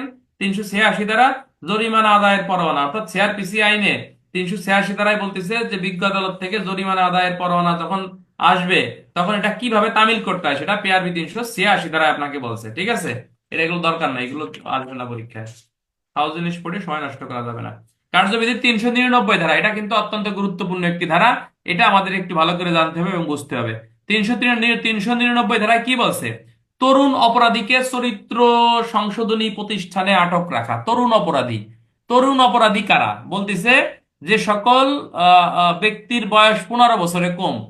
আসলে এটা আইনের বিভিন্ন ব্যাখ্যা আছে, যেমন শিশু কারা, শিশু কারা, এরকম কিন্তু অনেক ব্যাখ্যা অনেক আইনই দিয়েছে। যেমন নারী শিশুতে, শিশু বলতে 16 বছরের কম বয়স্ক ব্যক্তিকে বুঝাইছে। ঠিক আছে কিনা? শিশু আইনে আপনার 18 বছর পর্যন্ত যাদের বয়স তাদেরকে শিশু বুঝাইছে। আবার দণ্ডবিধিতে দেখবেন যারা নাবালক কারা বা শিশু কারা, তাদের ক্ষেত্রে বলতেছে যে আপনার এই যে 305 ধারায় আপনাকে বলতেছে যে 18 বছরের কম বয়স্ক যারা তারা আছে নাবালক। আবার যদি অপহরণের ক্ষেত্রে দেখেন যে অপহরণের মামলা করতে গেলে শিশু কারা বা অপহরণ মামলা কাদের বিরুদ্ধে হবে, মেয়ের ক্ষেত্রে হচ্ছে 14 বছরের কম হতে হবে, ছেলের ক্ষেত্রে হচ্ছে আপনার 16 বছরের কম হতে হবে। আবার সিআরপিসি 399 ধারায় বলছে নাবালক কারা, মানে শিশু কারা। নাবালক বলতে 15 বছরের কম বয়স্ক যারা, তাদেরকে সিআরপিসি তো শিশু বলতেছে। তারা যদি কোনো অপরাধ করে সরাসরি তাদেরকে কারাগারে দেওয়া যাবে না, তাদেরকে চরিত্র সংশোধনাগারী প্রতিষ্ঠানে পাঠাইতে হবে এবং এমসিকিউ শিকারে তাদেরকে সামাজিক কিছু কাজকর্ম তাদেরকে শিখাতে হবে। ঠিক আছে? এবং এই ক্ষেত্রে হচ্ছে আটক সকল ব্যক্তির ক্ষেত্রে এই বিধানটা আপনার প্রযোজ্য হবে। তাহলে এখান থেকে নর্মালি রিটেনে বা এমসিকিউতে কি প্রশ্ন আসতে পারে, যে ফৌজদারি কার্যবিধি আইন অনুসারে তরুণ অপরাধী বলতে কত বছরের কম বয়স্ক ব্যক্তিকে বোঝাচ্ছে? খুবই গুরুত্বপূর্ণ এমসিকিউ। 15 বছরের কম বয়স্ক যারা তাদেরকে বুঝাইছে। কোন আইনে? সিআরপিসি আইনে। আর নারী শিশুতে শিশু কত বছর? 16 বছরের কম। শিশু আইনে শিশু কত বছর? 18 বছর পর্যন্ত। আর দণ্ডবিধিতে আপনার নাবালক বলতে কি বোঝাচ্ছে? নাবালক বলতে আপনাকে ওই যে 18 বছরের কম যারা তারা নাবালক, 18 বছর উপরে যারা তারা হচ্ছে সাবালক। ওই যে নাবালককে আত্মহত্যা সহায়তা 305, সাবালককে আত্মহত্যা সহায়তা 306, তাই না? এই ঠিক আছে কিনা ভাই? ঠিক বলছি কিনা আমি? এরকম আসলে বিভিন্ন আইনে বিভিন্ন স্পেসিফিক বয়স দেশে, এগুলো পড়তে পড়তে আসলে আপনি পারি যাবেন বা এমসিকিউ এখান থেকে আসবে যে এই আইনে শিশু বলতে কাদেরকে বোঝাইছে। সিআরপিসি তে এই তরুণ বলতে কত বছরের কম বয়স্ক ব্যক্তিকে বুঝাইছে? 15 বছর। তাহলে এদেরকে কোথায় পাঠাতে হবে? চরিত্র সংশোধনাগারে পাঠাইতে হবে, সেখানে কিন্তু সামাজিক কাজকর্ম তাকে শিখাতে হবে। ঠিক আছে কিনা? এবং সকল ব্যক্তির ক্ষেত্রে এই বিধানটা আপনার প্রযোজ্য হবে। আপনারা কি বুঝতেছেন কথা আমার ভাই? কার্যবিধি আইন মনে হয় আর 2 দিন পড়ালেই হয়ে যাবে। তারপরে আমরা দণ্ডবিধি এবং কার্যবিধি আইন থেকে দেখবো। আমি আবারও বলি, কার্যবিধি আইনের আমাদের পুলিশের জন্য যেটা গুরুত্বপূর্ণ সেটা হচ্ছে 42 থেকে 176। এই পর্যন্ত ভালো করে যে জানবে তার কার্যবিধির প্রশ্ন সবসময় কমন, সেটা এমসিকিউ হোক বা রিটেনের প্রশ্ন হোক। 401 ধারাটা একটু গুরুত্বপূর্ণ, বাট প্রশ্ন জীবনে আসবে না। সেটা হচ্ছে 401 ধারার দণ্ড স্থগিত বা মওকুফ করিবার ক্ষমতা। এই যে যে বেগম খালেদা জিয়ার দণ্ড স্থগিত করছিল বা মওকুফ করছিল, এই শুধু বেগম খালেদা জিয়ার ক্ষেত্রেই প্রযোজ্য না, যে কোনো ব্যক্তির ক্ষেত্রেই এই বিধানটা প্রযোজ্য হতে পারে। কে করতে পারে? সরকার পারে। কিসের জন্য? দণ্ড কি করতে পারে? স্থগিত করতে পারে বা মওকুফ করতে পারে। বলতেছে যে বিনা শর্তে বা দণ্ডিত যা মানিয়া নাই সেইরূপ শর্তে আপনার দণ্ড স্থগিত করতে পারে বা দণ্ডের অংশ বিশেষ আপনাকে মাফ করতে পারে। তাহলে এমসিকিউ হতে পারে, বিনা শর্তেও পারে, বা বলতেছে যে আপনার এই দণ্ডের স্থগিত অংশ বিশেষ আপনার এখানে মওকুফ করতে পারে। এখানে বলতেছে যখন দণ্ড স্থগিত রাখা বা মওকুফ করিবার জন্য সরকারের নিকট আবেদন করা হয়, তখন যে আদালত দণ্ড দেছে এই ফাইলটা তার কাছে আপনাকে পাঠাইতে হবে। এই জন্যই শেখ হাসিনা কথা যে আমাদের কি আছে, এটা আছে যে আদালত দণ্ড দিছে সেই আদালতই দেবে। মানে সরকার পারে ঠিক আছে, কিন্তু যে আদালত দণ্ড দেছে সেই আদালতের কাছেই ফাইলটা পাঠাতে হবে, যে দণ্ড তারা মাফ করা যায় কি যায় না। ওই আদালতই তাকে সরকারের সাথে পরামর্শ করে, মূলত সরকারই এটা করে, বাট আদালতেরও কিন্তু যে আদালত শাস্তি তারা দিয়েছে সেই সেই করবে। অর্থাৎ কোন এসপি যদি আপনার পানিশমেন্ট দেয়, ডিআইজি কিন্তু সরাসরি দেখা মানে বুঝানোর জন্য বলতেছি, সেই ডিআইজি যদি বলে যে আমি পানিশমেন্ট উল্টো করবো কেমনে, যে এসপি দেশে তার কাছে ফাইলটা পাঠাই বা আমি তাকে রিকোয়েস্ট করি সে এটা পানিশমেন্ট উল্টো করতে পারে কিনা বা কমাতে পারে কিনা বা মাফ করতে পারে কিনা, এই কথাটা এখানে বলতেছে যে সরকার দণ্ড স্থগিত বা মওকুফ করতে পারে ঠিক আছে, বাট এই ফাইলটা কার কাছে পাঠাতে হবে? যে আদালত শাস্তি দিয়েছে সেই আদালতের কাছেই হচ্ছে আপনার এই ফাইলটা পাঠাইতে হবে। এরপরে বলা হচ্ছে যে যে শর্তে ওই আসামির দণ্ড স্থগিত বা মওকুফ করা হয়েছে সেই শর্ত কি করতে পারে? হ্যাঁ, বলতেছে সরকার যদি ওই ব্যক্তি যদি সমাজে বসবাস করতে যে আপনার দণ্ড স্থগিত করছে বা মওকুফ করছে, এটা কি করতেছে বন্ধুরা? বলতেছে যে আপনার সে যদি লঙ্ঘন করে সেই ক্ষেত্রে এই ব্যক্তিকে কিন্তু পুনরায় আবার তাকে গ্রেফতার করা যাবে এবং বিজ্ঞ আদালতে কিন্তু আপনার তাকে আবার জেল হাজত দেওয়া যাবে। এই জন্য শেখ হাসিনা কথা যে বেশি কথা বলি কিন্তু আবার ঢুকাই দিবানি, তাই না? অর্থাৎ তারা যে বাইরে রাখছে এই জন্য বলছে যে বেশি কথা বলি আবার ঢুকাই দিবানি ভিতরে। অর্থাৎ এই যে এই কথাই, অর্থাৎ যদি তাকে যে শর্তে ছাড়া হয়েছে সেই শর্ত যদি কোনো কারণে সে লঙ্ঘন করে তাহলে তাকে কিন্তু পুনরায় আবার তাকে গ্রেফতার করা যাবে। এই জন্য বিভিন্ন গাইডে দেখবেন লেখা আছে যে পুলিশ কখন বিনা পরোয়ানায় গ্রেপ্তার, সিআরপিসিতে তখন এই যে 401-3ও কিন্তু লেখা আছে যে যে শর্তে দণ্ড স্থগিত বা মওকুফ করা হয়েছিল সেই শর্ত যদি আসামি লঙ্ঘন করে পুলিশ কিন্তু আবার তাকে বিনা পরোয়ানায় গ্রেপ্তার করতে পারে। কথা কি বুঝছেন? তাহলে এখান থেকে কি কি এমসিকিউ হতে পারে বন্ধুরা? 1 নম্বর এমসিকিউ, যে দণ্ড স্থগিত বা মওকুফ করার ক্ষমতা কার আছে? সরকারের আছে। কত ধারায়? 401 ধারায়। কে পারে? সরকার পারে। কার দণ্ড স্থগিত করবে? আসামি করবে। এবারে স্থগিত কি করতে পারে? স্থগিত করতে পারে, মওকুফ করতে পারে বা আংশিকও করতে পারে। কি করবে? এখানে বলতেছে যে কোনো শর্ত সাপেক্ষে করতে পারে বা বিনা শর্তেও করতে পারে। এরপরে বলতেছে দণ্ড স্থগিত বা মওকুফ করার জন্য আসামিকে কোথায় প্রেরণ করতে হবে? আপনাকে ওই যে আদালত পানিশমেন্ট দিয়েছে সেই আদালতে তাকে ফাইলটা প্রেরণ করতে হবে। এরপরে বলতে যে যে সমস্ত শর্তে দণ্ড স্থগিত বা মওকুফ করা হয়েছিল সেই শর্তগুলো বলা হচ্ছে যে আপনার যদি লঙ্ঘন করে, কে লঙ্ঘন করে? আসামি লঙ্ঘন করে, কি করা যাবে? তাকে আবার পুনরায় বিনা পরোয়ানায় গ্রেপ্তার করা যাবে। গ্রেপ্তার করে কি করতে হবে? আদালতে তাকে আবার প্রেরণ করতে হবে। এই প্রক্রিয়ার কথাটাই আপনাকে বলতেছে 401 দ্বারা। রিটেনের জন্য একটা প্রশ্ন এখান থেকে যদি হলেও হতে পারে, সেটা হচ্ছে ফৌজদারি কার্যবিধি আইন অনুসারে আসামির দণ্ড স্থগিত বা মওকুফ করার প্রক্রিয়া কি, বা ব্যাখ্যা করো বা পদ্ধতি লেখো। সেটা দণ্ড কার্যবিধি 401-1, 2, 3 দিয়ে অ্যান্সার করলেই আপনার হয়ে যাবে। ঠিক আছে? ছোট ছোট বিষয় এগুলো, আর জীবনে কোনদিন পরীক্ষা আসে নাই। আচ্ছা, আর একটা বিষয় আমরা একটু দেখবো যে দণ্ডবিধির 402 এবং 402 ক। 402 ধারায় বলতেছে যে দণ্ড রদ বদলের ক্ষমতা, অর্থাৎ সরকার দণ্ড আপনার রদ বদল আপনার করতে পারে। ঠিক আছে কিনা? অর্থাৎ বলতেছে মৃত্যুদণ্ড, যাবজ্জীবন কারাদণ্ড, আসামি যে কোনো সময় দণ্ডিত অনধিক সময়ের জন্য সশ্রম অনুরূপ মেয়াদে বিনাশ্রম কারণে জরিমানা, এই ধারার বিধান দণ্ডবিধির 54 ধারা বিধানকে প্রভাবিত করবে না। অর্থাৎ ওই যে দণ্ডবিধির 54 এবং 55 ধারায় যে রাষ্ট্রপতি সাধারণ ক্ষমা করে, যেটা ওই যে আমাদের দেশে অনেক মৃত্যুদণ্ড আসামি সাধারণ ক্ষমতা রাষ্ট্রপতি করছে না? ওই যে জোসেফ না কি যেন, পরে আরো অনেক আসামি ছিল, তাদেরকে রাষ্ট্রপতি ইচ্ছা করলে সাধারণ ক্ষমতা করতে পারে। সরকারও কিন্তু সেই সাধারণ ক্ষমার ইয়ার কিন্তু এখানে দেশে এই যে বলতেছে যে হ্যাঁ, মৃত্যুদণ্ড, অর্থাৎ সরকারকে দণ্ডবিধির 401-402 ধারার ক্ষমতা অর্পণ করা হয়েছে, তার মৃত্যুদণ্ডের ক্ষেত্রে রাষ্ট্রপতিও প্রয়োগ করতে পারে। অর্থাৎ দণ্ডবিধির 401 এবং 402 ধারা আছে এই যে চোরদের দলভুক্ত হওয়া এবং ওই যে চোরদের এই যে চুরির উদ্দেশ্যে, ডাকাতির উদ্দেশ্যে সমবেত হওয়া, এই কাজ যখন কোনো ব্যক্তি করবে তার শাস্তি যদি আপনার মৃত্যুদণ্ড হয়, সেটা রাষ্ট্রপতি যেরকম তাকে মাফ করতে পারে, এমসিকিউ আর কে মাফ করতে পারে? সরকারও কিন্তু মাফ করতে পারে। অর্থাৎ রাষ্ট্রপতি এবং সরকারের ক্ষমতা কিন্তু এই 402 কতে আপনার এখানে বলছে, এগুলো পরীক্ষা জীবনও আসবে না, জাস্ট একটু মনে রাখবেন। সরকারও সাধারণ ক্ষমা করতে পারে, রাষ্ট্রপতিও কিন্তু সাধারণ ক্ষমতা করার কথা এখানে বলছে। একটা প্রশ্ন আমরা এখানে দেখবো 403 ধারা, এটা কিন্তু অত্যন্ত গুরুত্বপূর্ণ এই প্রশ্নটা। এখান থেকে রিটেনে প্রশ্ন আসে যে একবার দণ্ডিত হইলে বা খালাস হইলে একই অপরাধে পুনরায় বিচার করা যায় কিনা। এটাকে বলা হচ্ছে যে রেস জুডিকাটা নীতি বলে, ঠিক আছে কিনা। এটা কিরকম বন্ধুরা, সবাই পড়েন, লা হাওলা ওয়ালা কুওয়াতা ইল্লা বিল্লাহিল আলিয়্যিল আযীম। এটা হচ্ছে যে এই রেস জুডিকাটা নীতি, সেটা হচ্ছে আপনাকে এই যে যে ইয়া বলে, যেমন কার্যবিধির হচ্ছে আপনার এই 40 ধারা, দেওয়ানি কার্য, সরি, সাক্ষ্য আইনে 40 ধারা, দেওয়ানি কার্যবিধির 11 ধারা, আর কার্যবিধি আইনে 403 ধারা, তারপরে পুলিশ আইনের আপনার 36 ধারা, সেম একই কথা কইছে। অর্থাৎ একটা অপরাধে যখন একজন ব্যক্তির অপরাধ শাস্তি হয়ে যাবে, সেম ওই অপরাধের জন্য পুনরায় তাকে কিন্তু আবার আর বিচার করা যাবে না। কিরকম, মনে করেন আপনি আপনি কাউকে আঘাত করছেন, এই আঘাতের অপরাধে আপনার বিচার হয়ে গেছে, তাহলে পুনরায় কিন্তু এই আঘাতের অপরাধের জন্য আর কিন্তু বিচার করা যাবে না। কিন্তু এই পুনরায় আঘাতের জন্য যদি সেই ব্যক্তি মারা গেছে পরবর্তীতে, তাহলে হত্যার জন্য কিন্তু আপনাকে আবার বিচার করা যাবে। চুরি এবং অপরাধজনক বিশ্বাসভঙ্গ, তাহলে চুরির অপরাধের বিচার আপনার হয়ে গেছে, আবার অপরাধজনক বিশ্বাসভঙ্গের বিচার কিন্তু এখানে করা যাবে না, কিন্তু চুরি এবং অপরাধজনক বিশ্বাসভঙ্গ উভয় সম্পত্তির বিরুদ্ধে একটি অপরাধ, এবং একটা অপরাধ আর একটা অপরাধের সাথে কি ওতপ্রোতভাবে আপনার এখানে জড়িত। কথা কি বুঝছেন? অর্থাৎ এখানে যে জিনিসটা আমি বলতে চাচ্ছি যে একবার অপরাধের বিচার কার্যক্রম হয়ে গেলে ওই অপরাধের জন্য কিন্তু আপনার আর বিচার করা যাবে না। কোন ধারায় বলতেছে? সেখানে আপনাকে বলছে দেওয়ানি কার্যবিধির 11 ধারা, সাক্ষ্য আইনের 40 ধারা, পুলিশ আইনের 36 ধারা এবং সিআরপিসি 403 ধারা। 403 ধারা দেখেন এখানে কয়েকটা প্রশ্ন দিয়ে দিছে।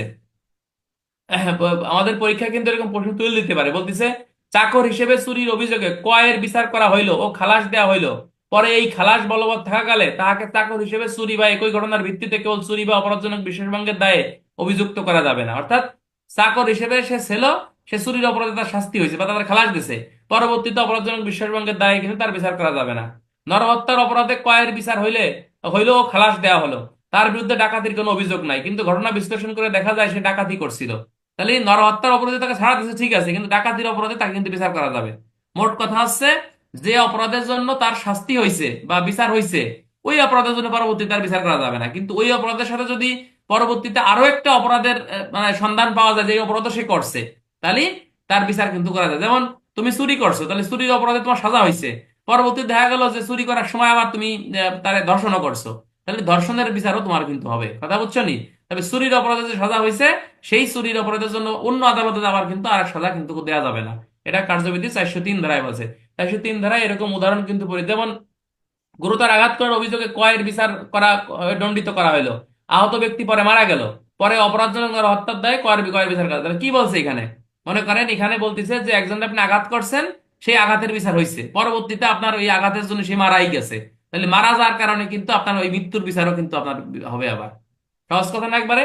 আর একটা উদাহরণ দেখেন যে দায়ের আদালত অভিযুক্ত করা অপরাধজনক ক্ষয়ের প্রাণ নাশের জন্য দণ্ডিত হইলো, পরে একই ঘটনার ভিত্তিতে খকে হত্যার দায় আর আর কিন্তু বিচার করা যাবে না। তাহলে দেখেন এই যে প্রাণ নাশের দায়ে কিন্তু আপনার তাকে দণ্ডিত করা হয়েছে, কিন্তু পরবর্তীতে আবার হত্যার দায়ে কিন্তু বিচার করা যাবে না। সহজ কথা হচ্ছে ভাই, যে আপনি একটা অপরাধের বিচার আপনার হয়েছে, ওই অপরাধের বিচার পরবর্তীতে আর করা যাবে না। আর ওই অপরাধের সাথে যদি সংশ্লিষ্ট অন্য আরেকটি অপরাধের উৎপত্তি হয় যে ওই অপরাধও আপনি করছেন, তাহলে ওই অপরাধের বিচার কিন্তু করা যাবে। এই কথাটাই এখানে বলছে। বুঝছেন কথা ভাই? তো আশা করি এগুলো এগুলো রিটেনের জন্য 403 ধারাটা ইম্পর্টেন্ট। এরকম একটা থিওরি তুলে দেবে যে এই অপরাধের বিচার করা যাবে কিনা, কার্যবিধি আইনানুগে ব্যাখ্যা করো, তখন 403 দিয়ে আপনাকে অ্যান্সার করতে হবে।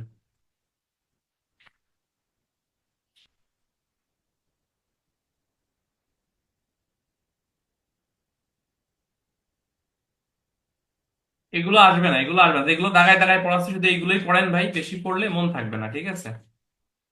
435 ধারাটা দেখবেন, যে নিম্ন আদালতে নথি তলব করার ক্ষমতা, অর্থাৎ বলতেছে হাইকোর্ট বিভাগ বা যে কোনো দায়রা জজ তার নিম্নের অধিক্ষেত্র যে কোনো আদালতে নথি তলব করতে পারে। কথা বলছেন, যেমন এসপি যদি কোনো মামলার বিচার করে, সেই ক্ষেত্রে ডিআইজি কিন্তু তার নথি তলব করতে পারে, নথি তলব করে দেখতে পারে যে বিচার কার্যক্রম সে কিভাবে করছে, এবং এই সময় আসামিকে জামিন দিতে পারে, খালাস দিতে পারে, বা তাকে মুক্তি দিতে পারে। এটা আদালতের এখতিয়ার আছে। কোন আদালতের? হাইকোর্ট বিভাগ ও দায়রা আদালতের। কোন আদালতের ক্ষেত্রে? নিম্ন আদালতের বিচার করার ক্ষেত্রে। অর্থাৎ আপনি এসপি একটা বিচার করছেন, আইজি ইচ্ছে করলেই নথি তলব করতে পারে। অর্থাৎ হাইকোর্ট বিভাগ দ্বারা আদালত উপরে, তাই না? নিম্ন আদালত কোনগুলো? এই যে ম্যাজিস্ট্রেট আদালত নিম্ন আদালত, তাই না? জেলা পর্যায়ে যে আদালত, এটা নিম্ন আদালত। মনে করেন আপনার মাগুরা জেলায় একটা অপরাধের বিচার হচ্ছে, হাইকোর্ট কিন্তু ইচ্ছা করলে এই আসামিকে জামিন দিতে পারে, পারে না?